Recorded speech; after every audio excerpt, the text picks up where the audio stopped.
my first deputy, Professor Liz. Good to see you.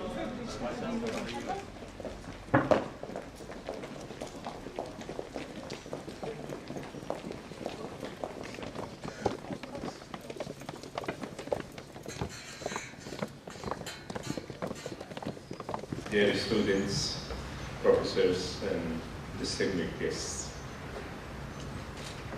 thank you, Vice Chancellor, Professor Jacob. As yourself rightly mentioned, post-2001, the people of Afghanistan had a unique opportunity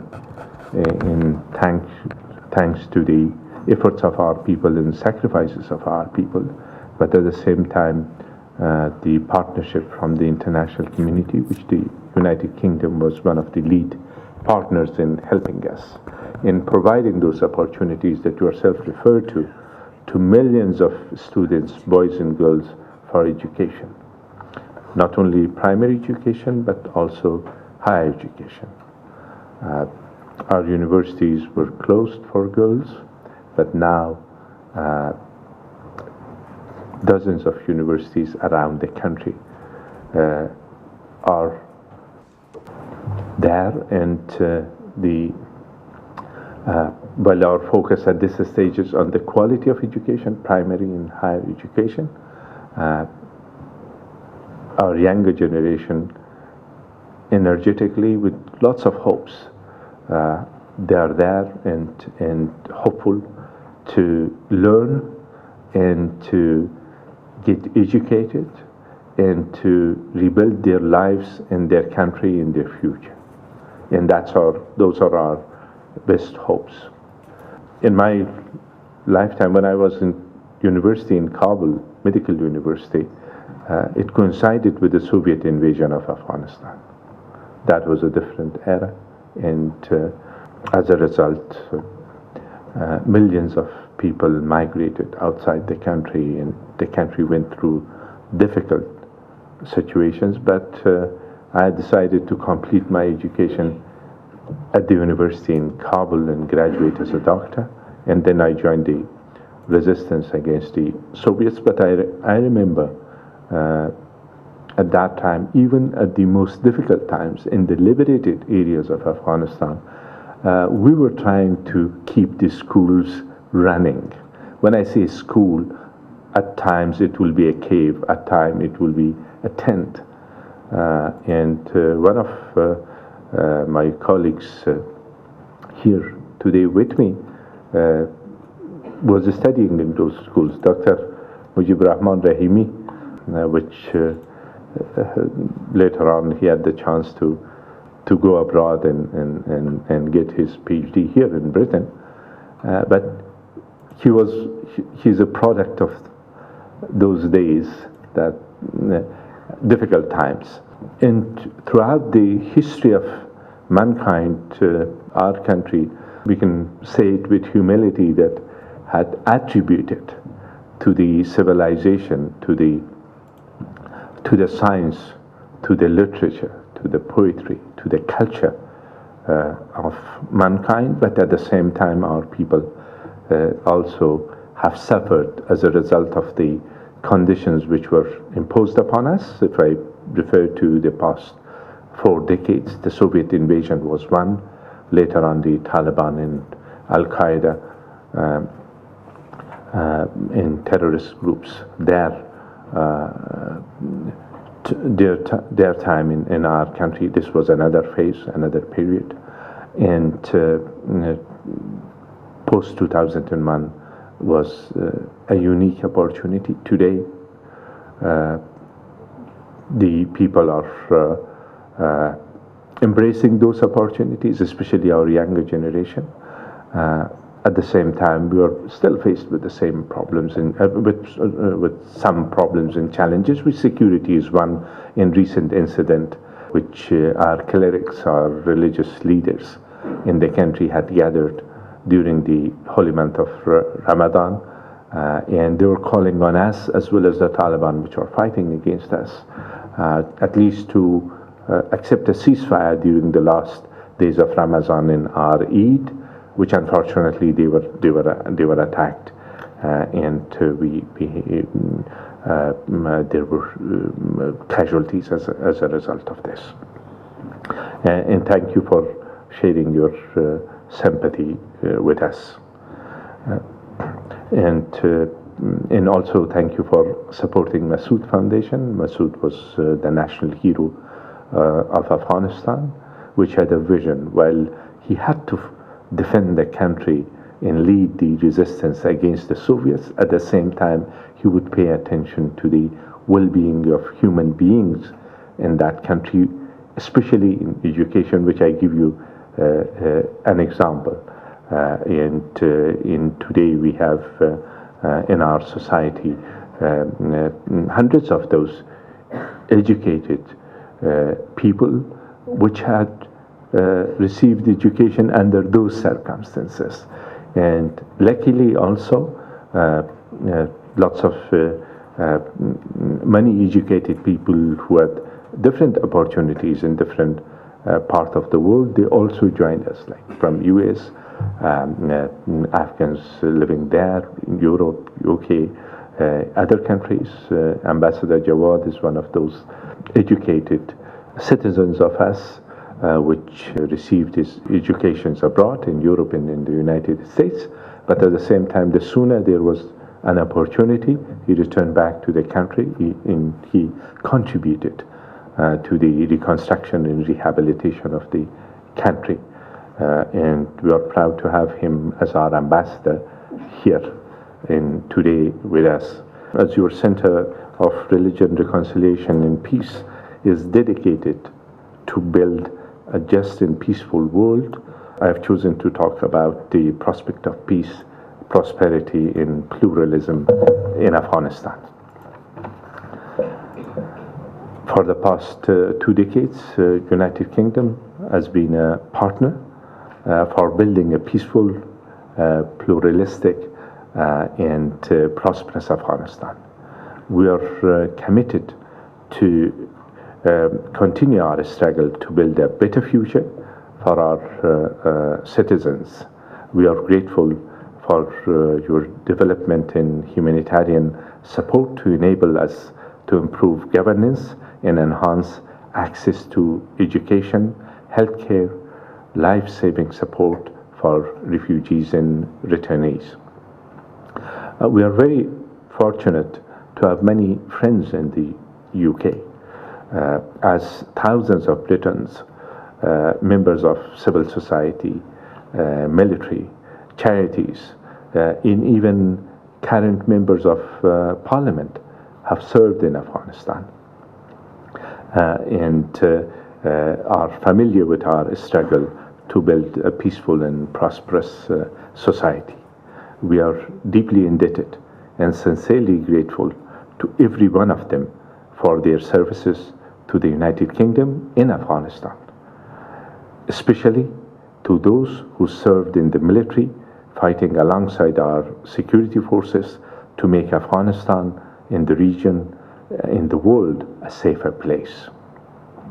We value the sacrifices of 456 British heroes who have fallen in Afghanistan, alongside 46,000 of our National Defense and Security Forces members. Their tough fight in the areas where terrorists had turned it into their home base, in difficult places like Helmand, not only defended the United Kingdom in Afghan national security interests as well as the global safety, but also provided an enabling environment for Afghans in other parts of Afghanistan to live better and have access to education as well as civic rights. We appreciate United Kingdom's continued commitment.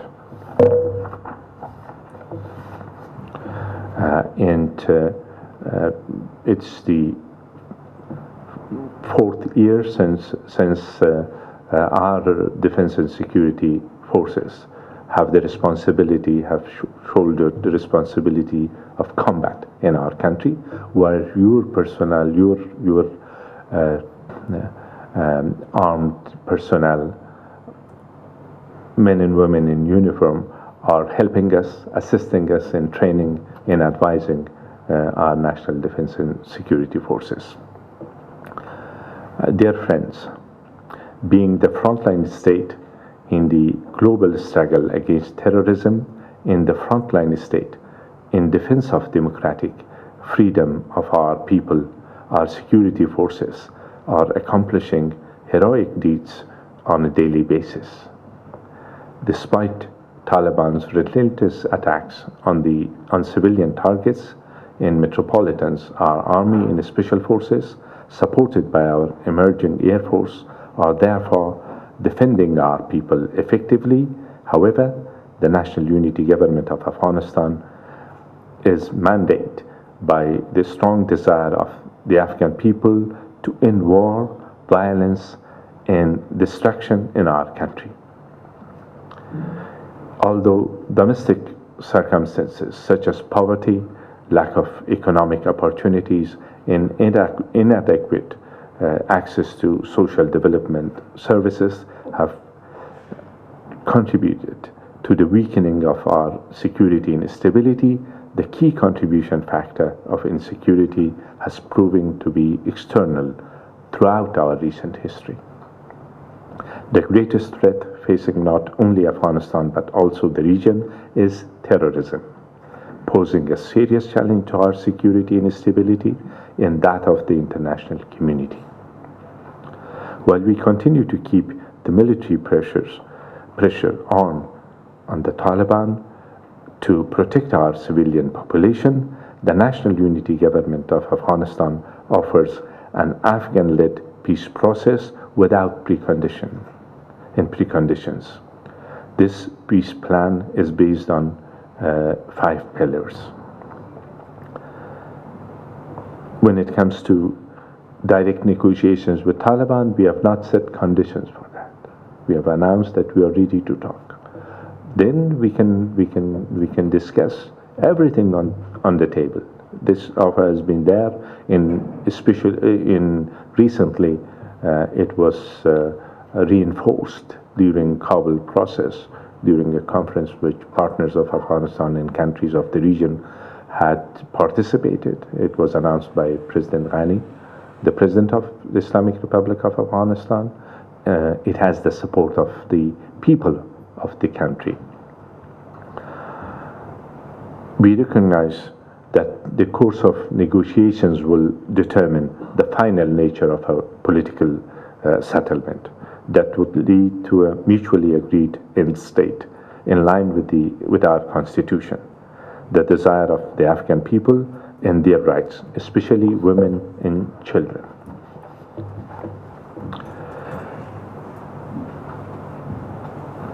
The region in the neighborhood has a role to play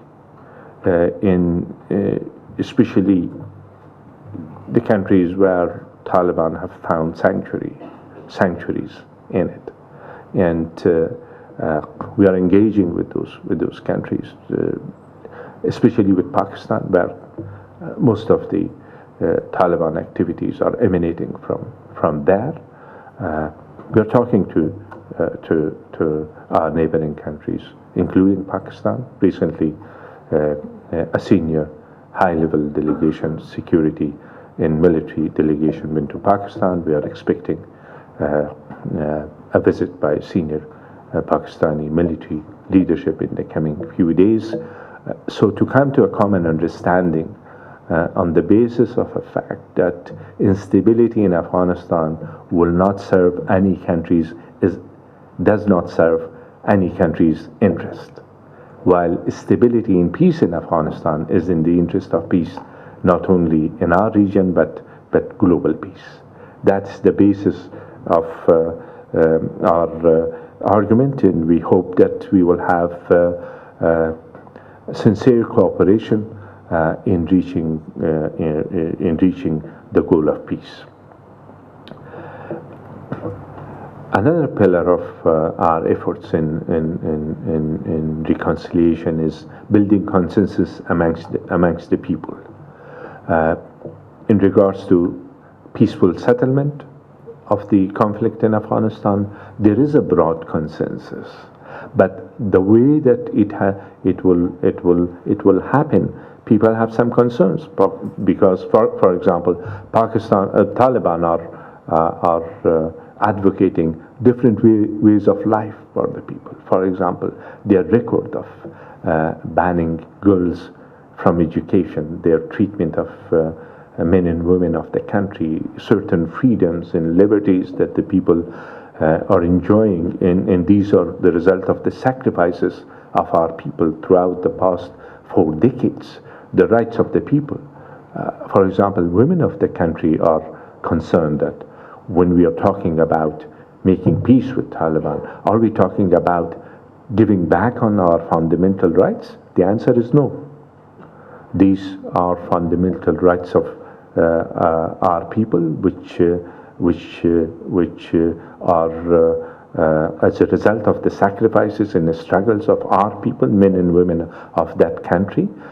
Those achievements will not be reversed, and it will be an illusion to think that if we compromise on the rights of our citizens, on the basic fundamental rights and human rights of our citizens, then we can achieve peace. That will not be peace.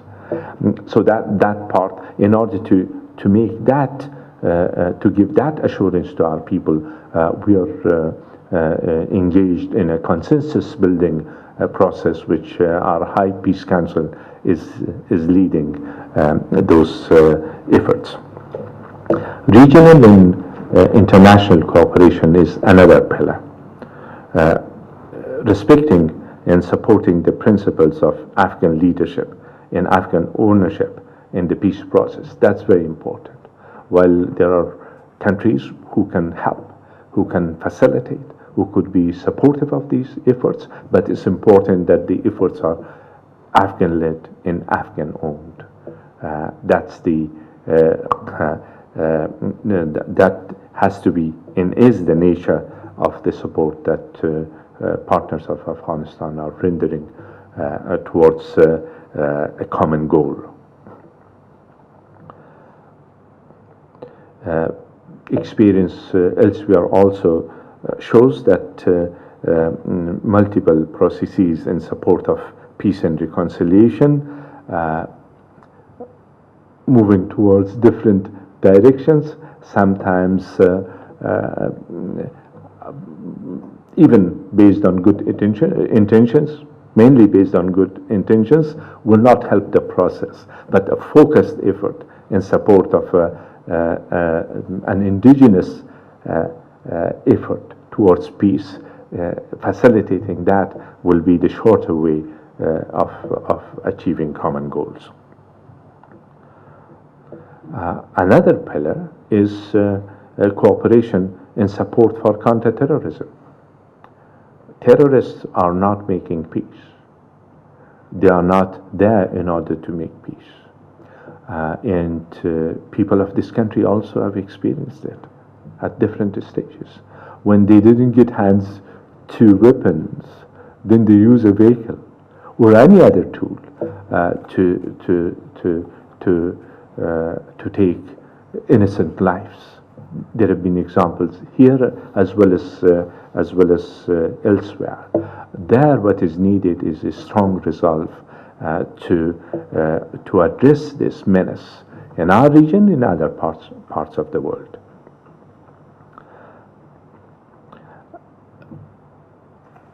What is the response from Taliban? I mentioned about our calls for being ready, keeping the door open for talks and negotiations with the Taliban. So far, they have not reciprocated our good intentions.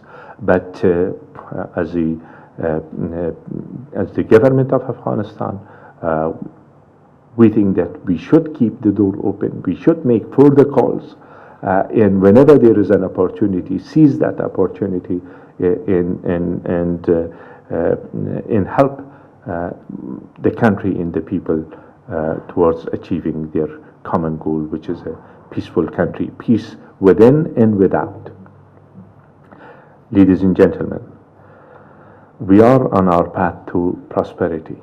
a new Afghanistan is emerging, where a new generation of Afghans graduating from those universities within the country or the ones which are returning from after receiving educations abroad, they are all contributing to the well-being of our people.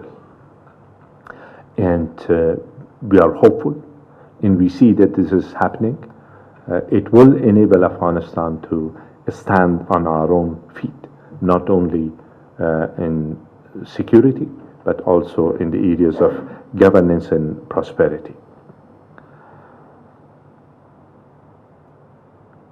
Talking about the examples of the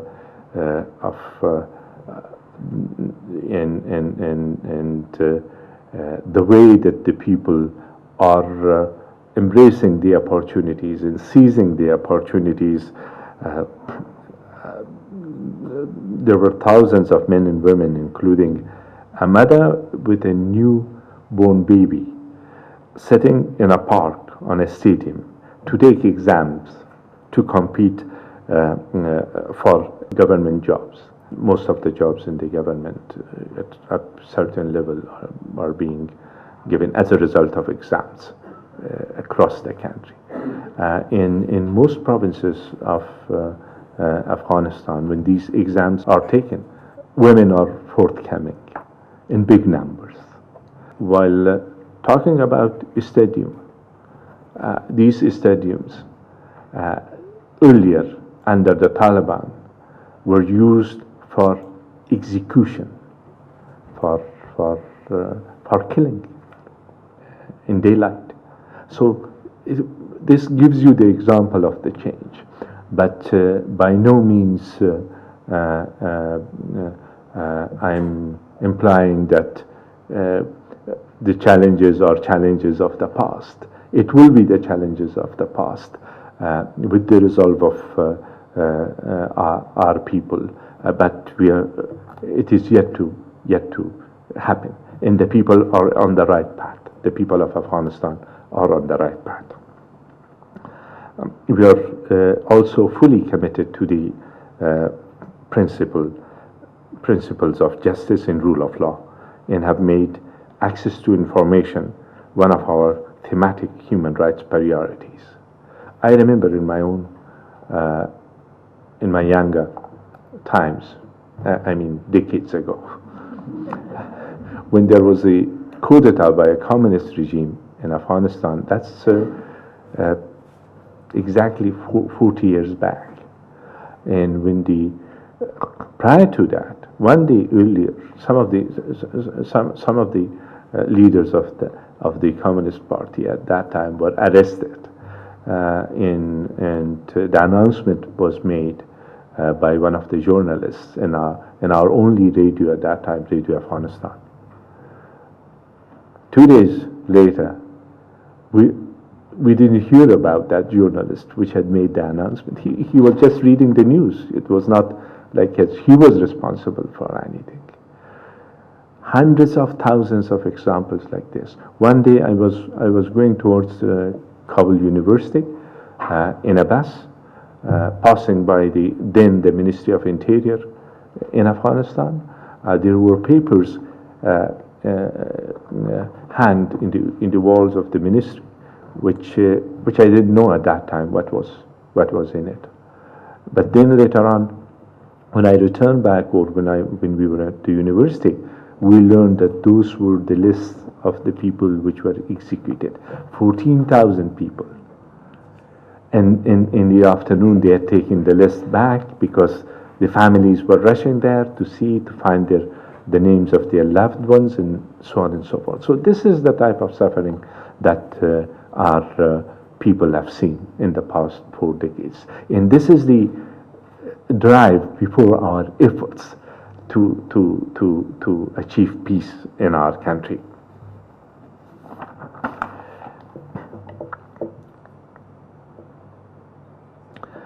While the achievements in our country, I mentioned about the sacrifices of our partners, including this country, which have made alongside our people.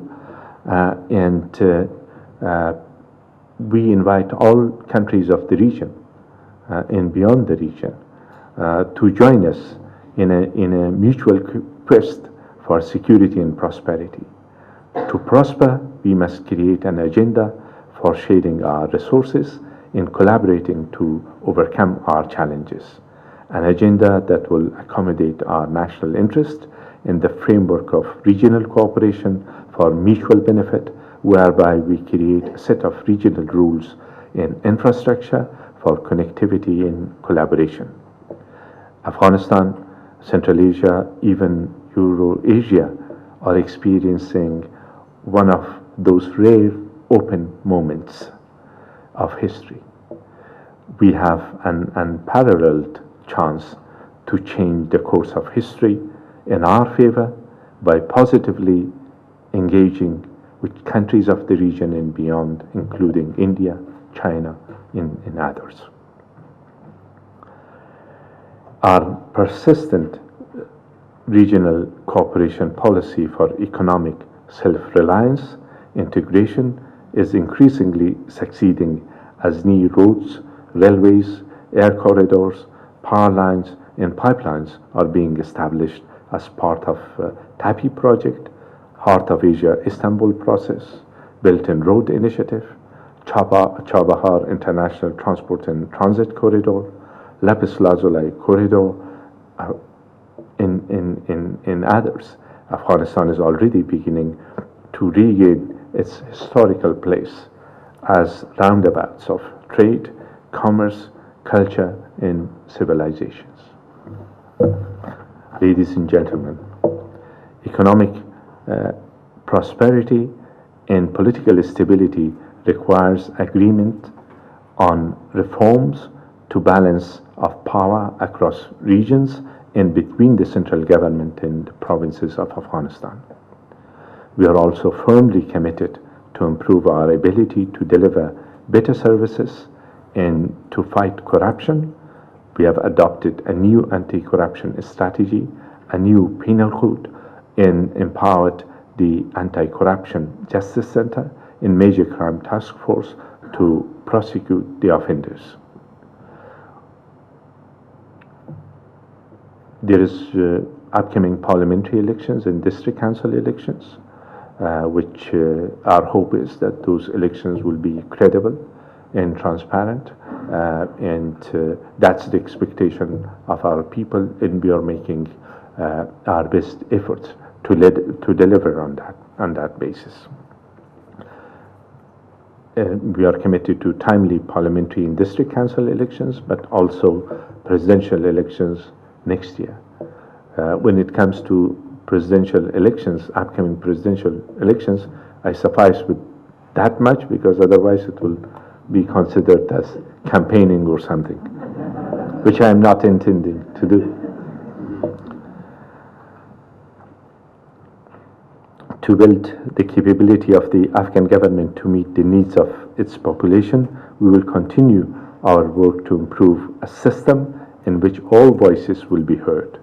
With this in mind, the upcoming elections constitute important milestones in the development of a democratic and peaceful country, allowing for Afghanistan's political landscape to evolve into an increasingly inclusive democracy. Our fight for peace, prosperity, and pluralism will continue. We appreciate the support of our partners to stay at our side. Once again, I want to thank you for giving me this opportunity in this beautiful part of the United Kingdom amongst our distinguished colleagues, professors, and students. Thank you, Vice Chancellor.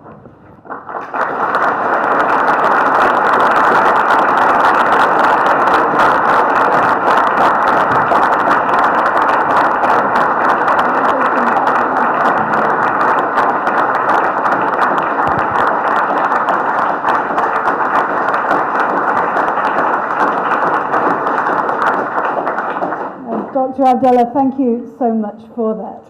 I'd now like to invite Dr. Mark Owen from the university. He's the Director of the Centre for Religions for Reconciliation and Peace, to come and manage the questions, because Dr. Abdullah has kindly agreed to take questions.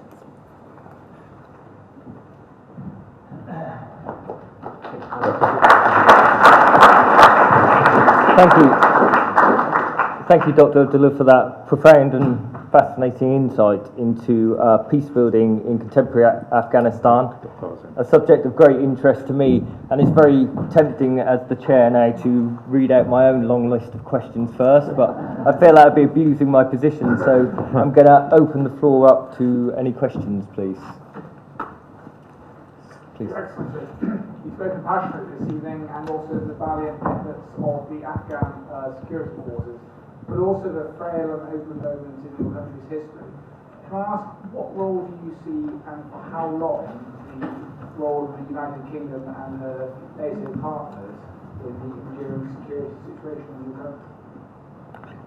I'd like to ask you, I've worked for the School of Media and Film. Now I'd like to ask you what your position is on the role of journalists in Afghanistan's future.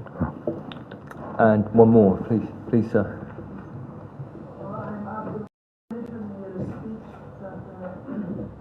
Peace is very important in Afghanistan, and we all recognize that. But something, does the government not think like unconditional peace for the people like Taliban will not be easy at all? And each time the government is moving forward towards peace, yet we see another blast, another blow in different parts of the country.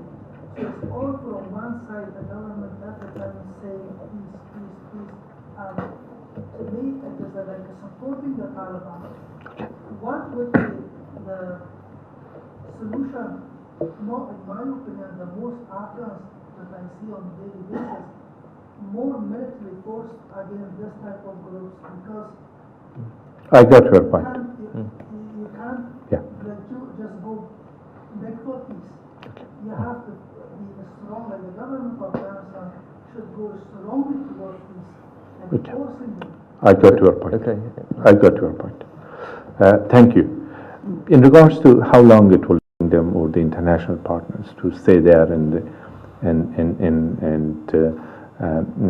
enable us to towards self-reliance before they leave the country, the forces. If I may give you the example of the past, let's say 6 years, like 7 years back. 7 years back, there was over 150,000 international troops. Today it's around 15,000. And the increased level of violence in the past 4 years is also because the withdrawal of the forces were quick, and the announcement was made earlier in 2012, and Taliban were hoping that post 2014 they can come back full force, and they did their level best, but the combat role is mainly completely on the shoulders of the Afghan defense and security forces, national defense and security forces. That shows the difference. Well, I'm sure you can appreciate when I'm talking about 150,000 international forces. With it comes air power, logistics, reconnaissance, intelligence, all resources available to them. With the withdrawal, of course, you can see the situation. So that shows progress. Currently the forces there, international forces there, under the RS Resolute Support Mission, it's to train, support, assist, and advise mission. That's the mission, and there is a counterterrorism aspect to it as well, which the United Kingdom is also part of that. In 2002, 2003, we were talking about our national army, how to start building a national army, national police, or national institutions. Only from the institutions which the United Kingdom has established in Afghanistan, military academy, Marshal Fahim's military academy, and also Sandhurst College in our country. 35,000 officers have graduated. So that shows that gives you the impact. How long? I think the conditions are changing. More and more, our own forces and institutions are shouldering the responsibility. Currently, the commitment is until 2020, and that was decided in Brussels conference a few years back. And in the upcoming NATO summit, the NATO countries will decide about the future commitment. The role of journalists in our country, in media, from a situation where media was suppressed, and in the official version was the only version available to our people in the areas under Taliban control, to a situation that we have dozens of media outlets, newspapers, TV channels, radio channels, FM and AM channels received in a sort of countrywide manner. That's a big change. That's one aspect of it. But at the same time, I mentioned earlier that some of the achievements, some of the changes are irreversible. The people know the value of their freedoms, including freedom of speech, and the way that the media as well as people enjoying their freedoms, they are dealing with the government and criticizing the government and raising issues and keeping us, all of us, at any level accountable. Just by following one day of what's going on in our national media outlets, you can see that how much changes are there. But journalists are in the front line.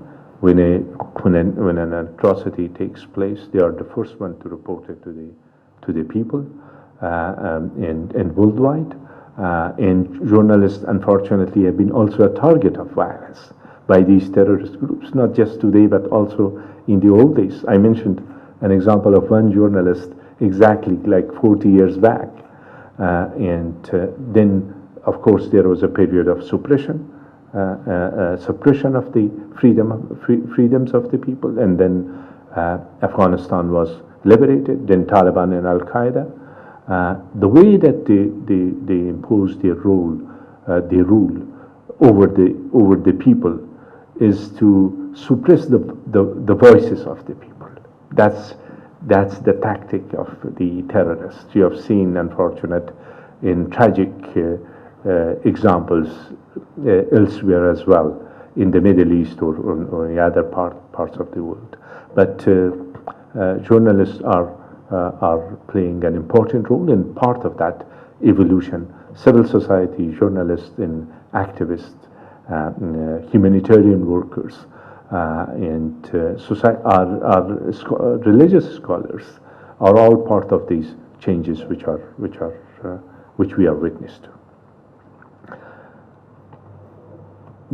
What Afghanistan and National Unity Government has announced, it's not unconditional peace.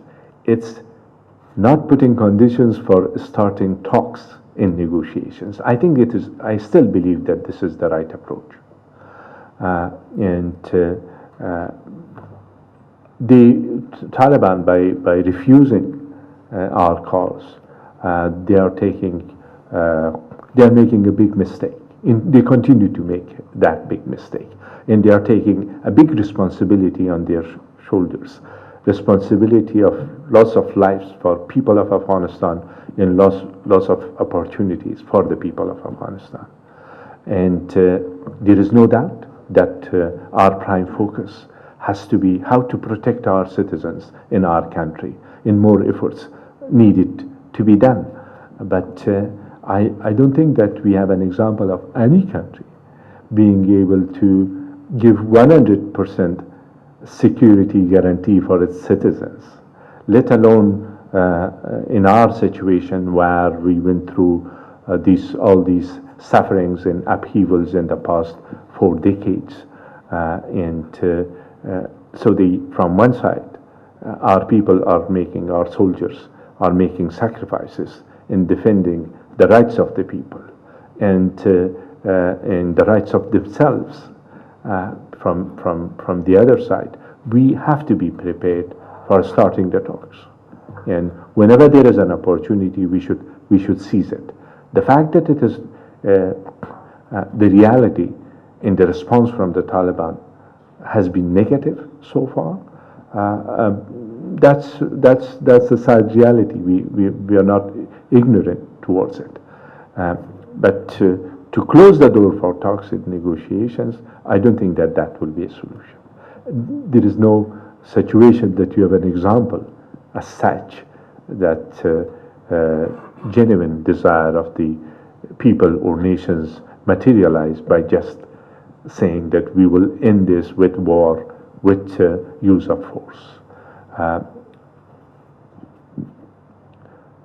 It's not only the conditions within Afghanistan that has an impact on the situation. There is the regional situation, there is the neighborhood, there is the international cooperation which is also required. So while I agree with your analysis that from one side there are calls for peace, from the other side there is rejection, I think that these calls for peace in negotiations are the right ones. That one also, I believe. Thank you. Could we take 3 more questions, please? Negotiations are going to have any effect if Afghanistan the government isn't willing to make any concessions to the Taliban. How is it going to be possible to make any ground when they do not want peace? This gentleman, please, yeah. Hello. Hello, Excellency. It's Warren Curry from University of Cambridge. My question to you was, you were talking about the evolution of young people in Afghanistan through education and more going to universities. For someone who is Afghan and was brought up in the UK, I love my nation and I want to send a message out to all the young people who are Afghans. What can we do for the country which we have never visited? What can we do and how can we put our foot in the door to help Afghanistan? Thank you.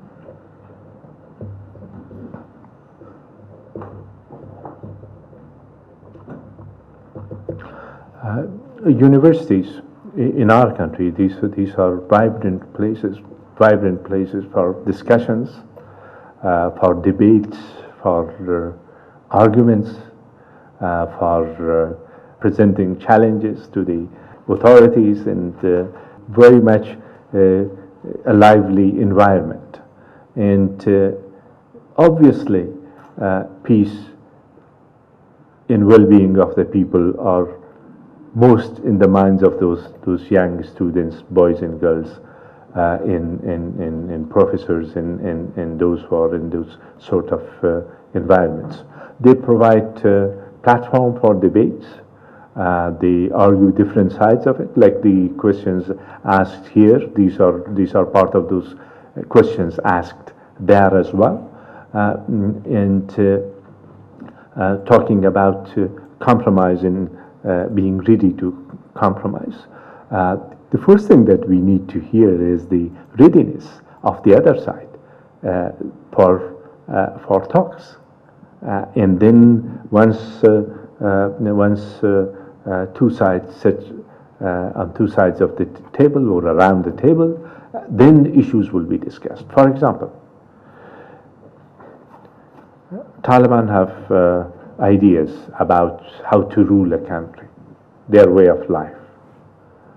If they agree at one stage to give up violence and sever their links with the terrorist groups and fight for their ideas politically, not through violence, we are open to that, and we welcome such a development. At the same time, we're 100% sure that if they fight for those ideas politically, the absolute majority of the people of Afghanistan, which are aware of their rights, which are enjoying their rights under difficult circumstances will not support those ideas. But it's important that that groups which are fighting against us, they put their agendas through peaceful means and pursue it through peaceful means. There we are not worried. Those will be isolated ideas and will not be acceptable to the people. Yes, of course, there will be certain other things, certain other demands. For example, a group which was fighting alongside Taliban against us, now they are part of the peaceful process. They had certain demands, and which we once they entered the negotiations, we started talking about it, and then eventually we had an agreement with them. So now that group is not fighting against the people of Afghanistan anymore. That's a recent example. Of course, Taliban issue is much more complicated than that. Their linkages to the terrorist groups, their linkages to the narco mafia, all these in the support that they get, the sanctuaries that they have, these make it more complicated than that. But the essential thing is that one gets around the table and start talking. Once they accept that principle, then the rest of it will be discussed, and then the people will raise their voices in support or against ideas which will be raised. The Afghans who have received education abroad, they are already contributing, as I mentioned earlier, and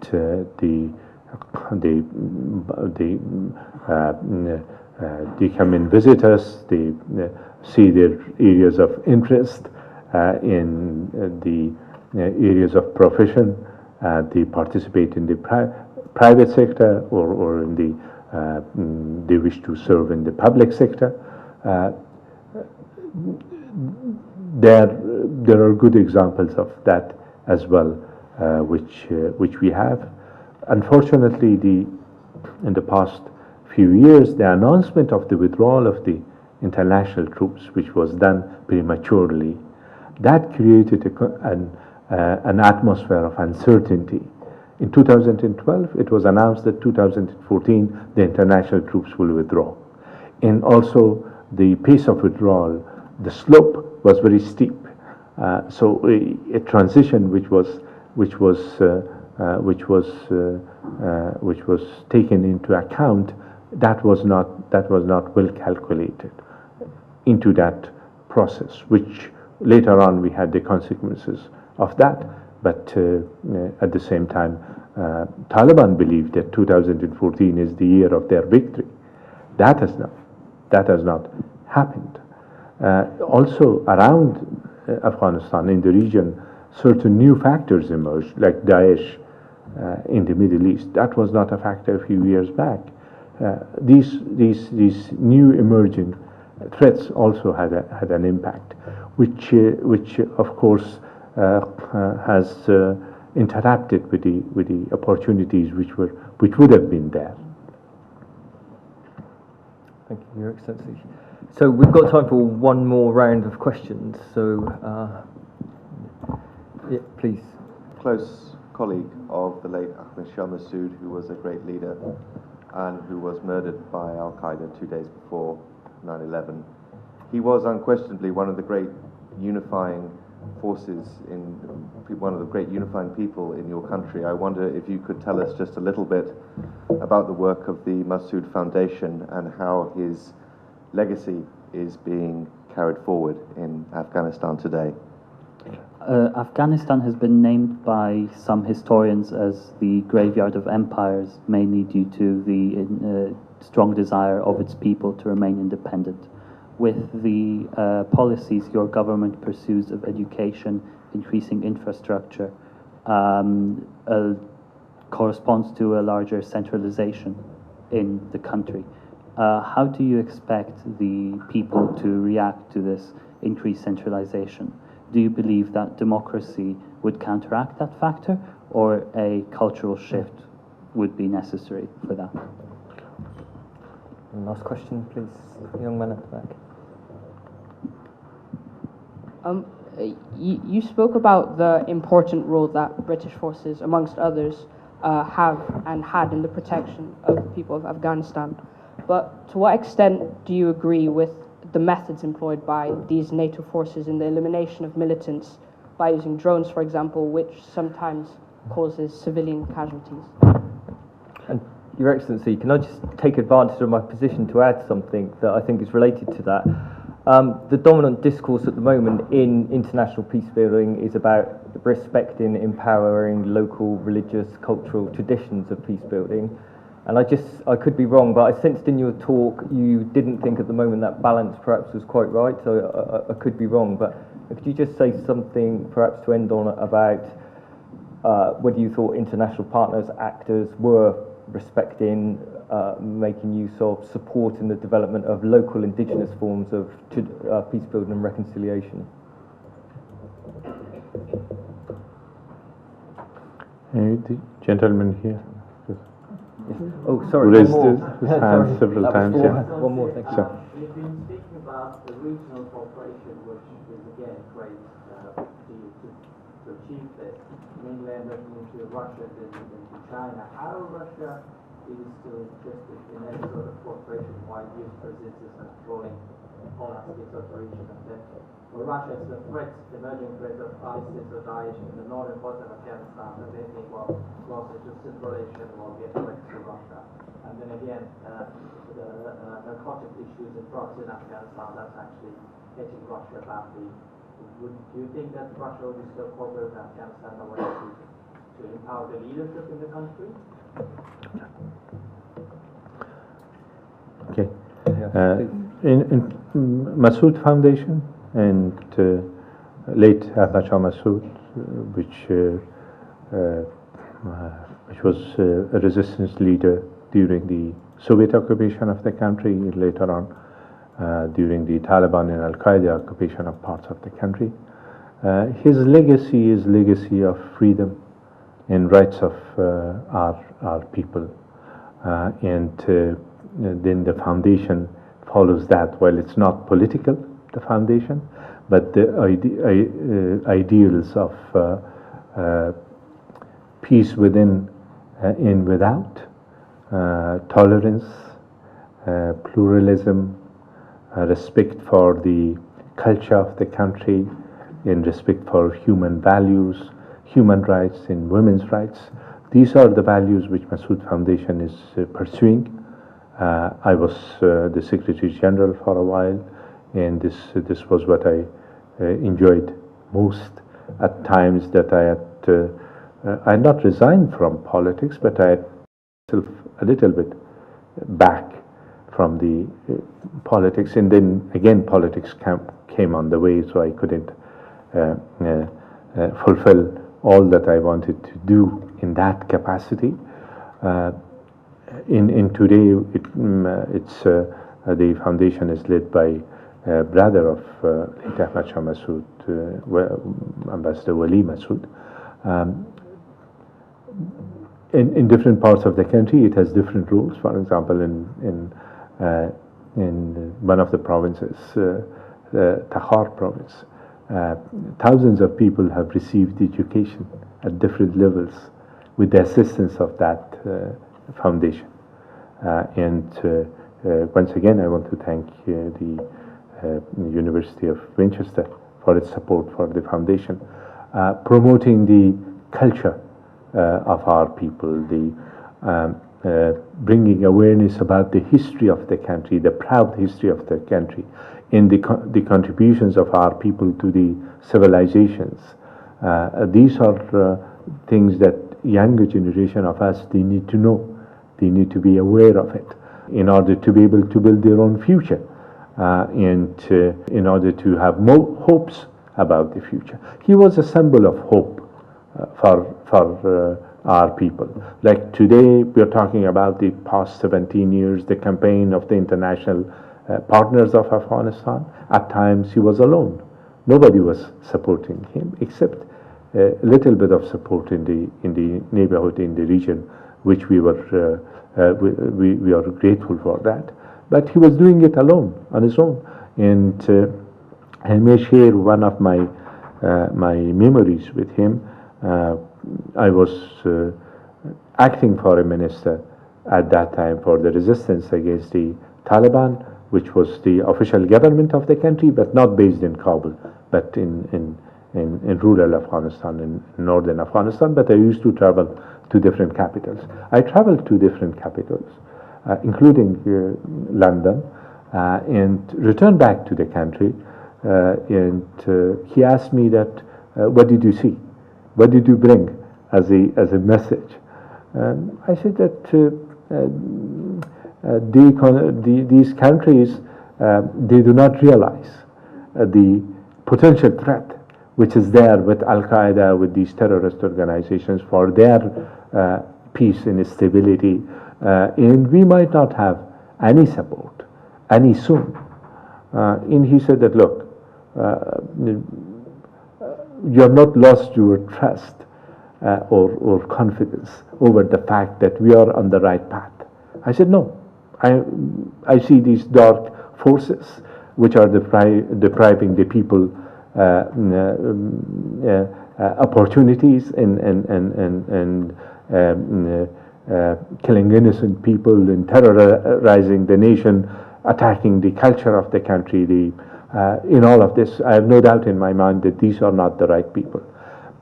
He said that, okay, one day the whole world will learn about it, and you will remember that they will come with support here in this valley, and that will happen. That was 5 years before we received assistances in that valley post September 11. Or in another occasion when he traveled to Europe, he was invited by the European Parliament. He spoke about the threat posed against Afghanistan, but against global peace. And he was asked that, what is your message for President Bush? President Bush at that time was newly elected. He said that if they don't make efforts to bring peace to Afghanistan, this fire will catch their skirts. This is an expression in our own language. And this is exactly what happened. Then we had, the same year, we had September 11th. So as a citizen, I'm still committed to those ideals in support of the Massoud Foundation, but it is pursuing the ideals of him and the values that he sacrificed his life for it. Post September 11, once again, the same question was asked that how would Afghanistan see the presence of international troops if it happens? If the world decided to send troops to Afghanistan, whether the people of Afghanistan will reject it, will resist against it, or will have a different attitude.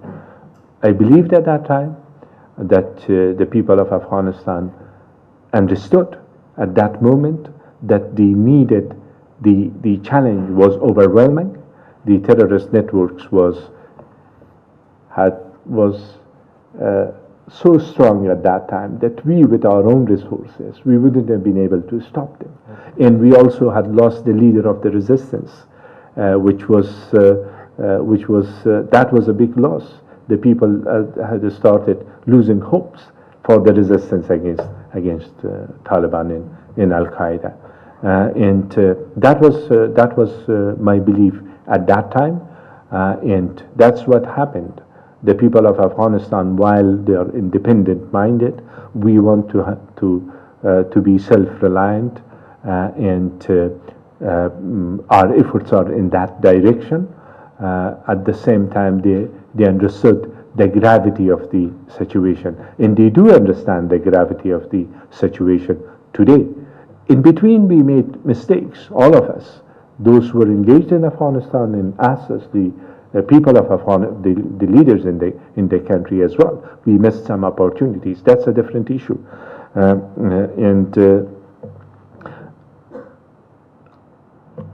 If the engagement in Afghanistan is seen as a cultural invasion, there will be a different attitude. If it is seen as occupation of the country, the people will react differently. When it is seen as support, as help, then the attitude will be one of appreciation. When you talk to the ordinary people, at times when that's also to the next question about the civilian casualties related to that. At times of civilian casualties, the people will be angry. The people will show their anger, and they have the right to be angry. But at the same time, they are not. They know that it's not deliberate. And at the beginning, there were a high number of civilian casualties as a result of the military operations. That in itself had led to resentment amongst the people, which was not helpful, especially when afterwards there was no apology, there was no admission, which that attitude changed in the course of many years. First, much more attention is paid in order to avoid civilian casualties. But in the war, unfortunately, it happens. But once the unfortunate situation is there, then the forces, the military leadership of our partners are forthcoming in reaching out to the people, to the families, and to explain if there was a mistake. They will say that it was a mistake. If there was that was based on the wrong intelligence, then they make that admission. This is also part of the culture. Then the people are forgiving. When the Soviet occupation of Afghanistan, when it ended, we didn't announce that we will be the enemies of the Russian Federation forever because of everything that happened during the Soviet occupation of our country. Over 1 million people were killed. 6 million people were refugees in the neighboring countries and also in other parts of the world. Over 1 million people were disabled. This happened, but once the occupation ended, the people of Afghanistan were after rebuilding their lives in their country, rather than continuing animosity with a country or with a regime which inherited, which followed the Soviet Union. That's also part of the nature of our country. The same takes me to your question, and not in a broader scale, but in a smaller scale, this happens days in and out in the villages of the country, in the rural part of the country, where the people are using their own ways and means, reaching out to those who are fighting, in making efforts and taking risk in reaching out to them in order to encourage them to join the peace process.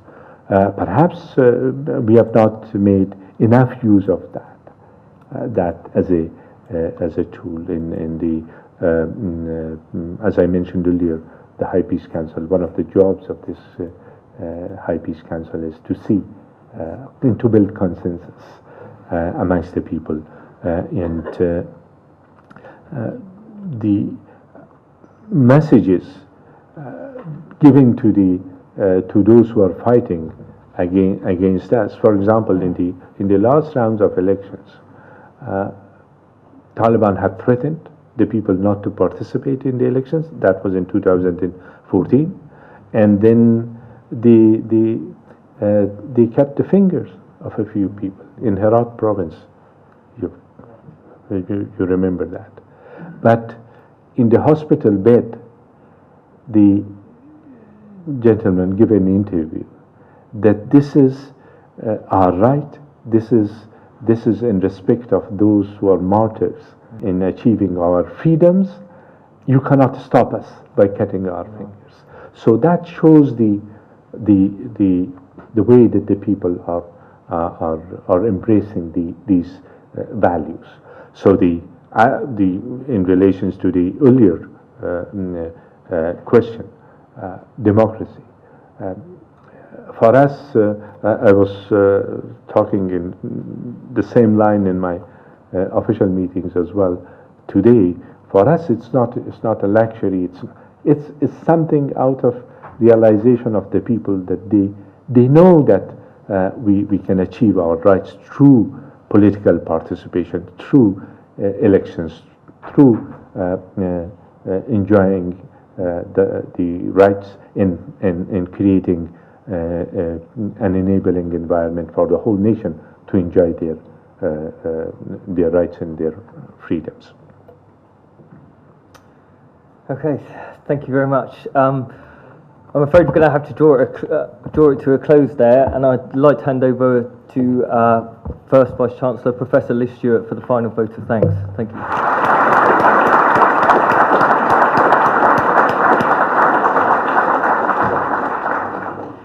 It's my pleasure and privilege on behalf of the University and on behalf of all those who are present this evening to thank you, Your Excellency, for being with us and for addressing us. It's a rare privilege to be in the presence of a living hero for peace and freedom. And that is what you are, sir. You've reminded us that education is the foundation of a free and democratic society. And you've reminded us that freedom is always built upon sacrifice. I think I'd be most impressed, sir, by your wisdom and by your humility. It's written, I believe, in the holy book of the Quran, that the true servants of God, God the most gracious, are those who walk on earth in humility, and when the ignorant address them, they reply with words of peace. I think you embody those words, sir. On behalf of everybody here, thank you so much.